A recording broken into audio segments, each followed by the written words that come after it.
Hello and welcome to helpyourmath.com. In this video, we are going to review simplifying expressions with exponents using the properties of exponents. First, let's review the needed properties of exponents that we're going to see in this video. First, we have same base multiplication. For same base multiplication, that's something like if we have a to the m times a to the n, so that's the same base because they're both base a, we can simplify this into having just one single a by adding the exponents, a to the m plus n. Same base division, this is when we have a to the m over a to the n. And the general way we explain this property is we say, well, we can subtract. So this would become a to the m minus n.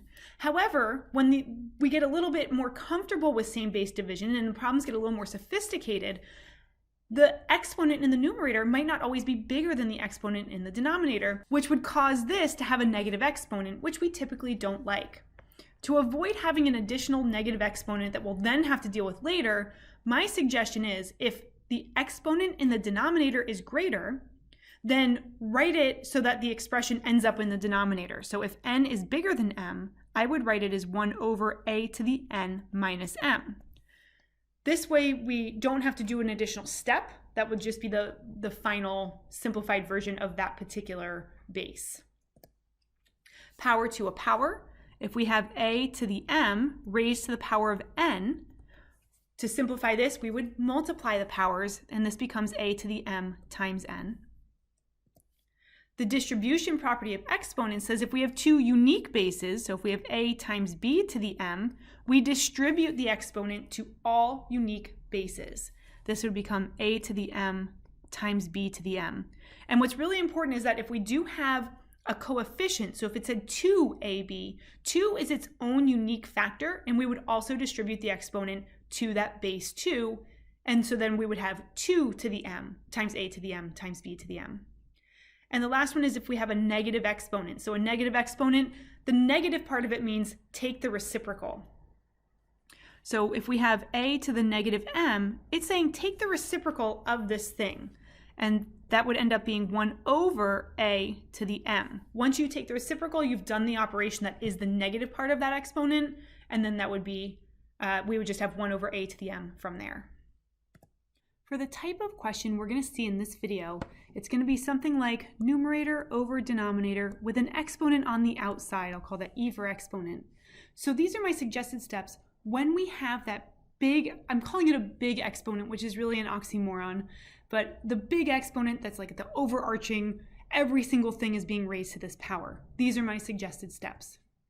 Inside the parentheses, rewrite any base with a negative exponent. If the base has a negative exponent in the numerator, it will be positive in the denominator. If a base has a negative exponent in the denominator, it will be positive in the numerator. Combine the same base factors in the numerator and denominator.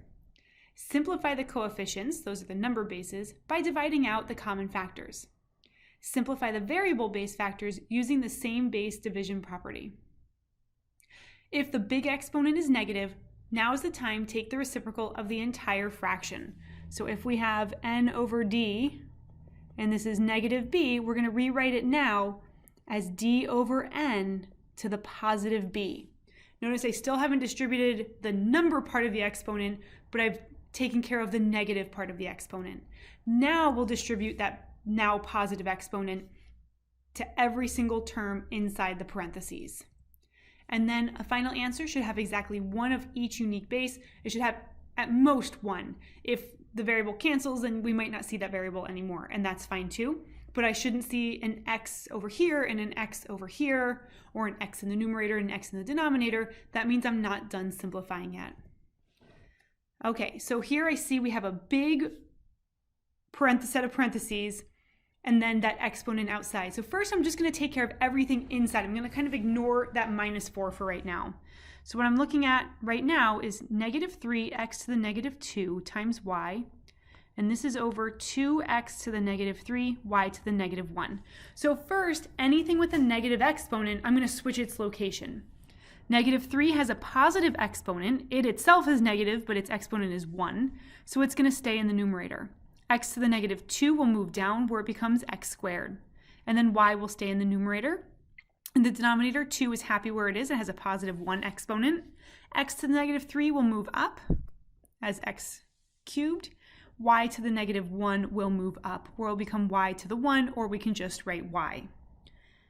Now let's simplify this. So negative 3 and 2, those are my numerical bases. They have no common factors, so we'll leave those alone. I'm going to just put negative 3 over 2. Now I have a y times y is y squared. And normally I would do a separate step where I simplify the same bases that are in the numerator and denominator, but I'll just do that now since they're here.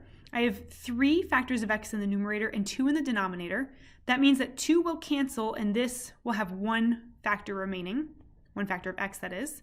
So it's going to look like this, and I'll rewrite it in just a minute. But remember, all of this is being raised to the negative 4th.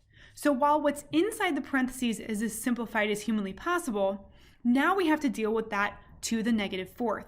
And my first suggestion is just take the reciprocal of this now. Everything's positive. If we just take the reciprocal, we won't have to deal again with dealing with negative exponents. That would give me 2 over negative 3, and I'm just going to flip the x and the y squared, xy squared to the 4th. Now I'm going to distribute that power of 4 to each of the 4 unique bases. So 2 to the 4th over negative 3 to the 4th, x to the 4th, and y squared to the 4th. And now I want to clean this all up. 2 to the 4th is 2 times 2 times 2 times 2, which is 16. In the denominator, negative 3 to the 4th, be careful with this, that base is negative 3. That's negative 3 times negative 3 times negative 3 times negative 3, which is positive 81. So we're going to get 81 x to the 4th, and then y squared to the 4th will be y to the 8th. I know 16 and 81 will have no common factors because the initial bases 2 and 3 did not have any common factors. This would be my final answer. So I'm just double checking. Those can't be simplified. I only see 1 x base. I only see 1 base y. I feel pretty good about this. In this example, we'll do the same thing. We're going to focus on what's inside those big parentheses, clean that up first, then we'll worry about raising everything to the negative 2. So I'm going to focus on u. So I'm going to focus on 6u to the negative 4th, v to the negative 5th, all over 7u to the negative 2, v to the 9th. Anything with a negative exponent, I'll move. The 6 and 7 have positive exponents, so they'll stay where they are. They also have no common factors besides 1, so we can't even simplify those. So we have 6 over 7. U to the negative 4th will move down and become u to the 4th. V to the negative 5th will move down and become v to the 5th. U to the negative 2 will move up to be u squared. V to the 9th is happy down there. It will stay in the denominator. Now we're going to use same base multiplication and same base division to simplify inside these parentheses as much as possible. So again, the 6 and 7 we're kind of just going to keep writing, but we can't do anything with them. Let's see, I have u squared over u to the 4th. So I have 2 factors of u in the numerator. I have 4 in the denominator. That means that I have 2 more factors of u in the denominator, and 2 will cancel, leaving me with u squared in the denominator. Also in the denominator, I have 5 factors of v and another 9 factors of v, giving me a total of 14 factors of v right there in the denominator. Now, inside the parentheses is simplified as much as humanly possible. I have 1 base u, I have 1 base v, and the 6 and 7 have nothing in common. Now I'm ready to go back and unignore the negative 2. So I'm going to have 6 over 7u squared v to the 14th to the negative 2. And the first thing I'll do, since it does have a negative exponent, I'm going to take the reciprocal of the base. Remember, the base is this monstrosity here. This is our base, so to take the reciprocal of it, I will just flip what's in the numerator and denominator, giving me 7u squared v to the 14th over 6. And now that we've done the negative part of the exponent, we're going to square everything. I'm distributing this to 4 different bases. So we're going to have 7 squared, u squared squared, v to the 14th squared, all over 6 squared. Last step, we're going to clean this up either just using regular exponents like 7 squared or using the power to a power property. 7 squared is 49. U squared squared is u to the 4th. V to the 14th squared is v to the 28th. Uh-oh, my v kind of looks like a u, but that is a v. and 6 squared is 36. So my final answer is 49u to the 4th v to the 28th over 36. These have been examples of looking at simplifying expressions with exponents when we have one giant exponent that affects every single factor in the base. Thank you for stopping by.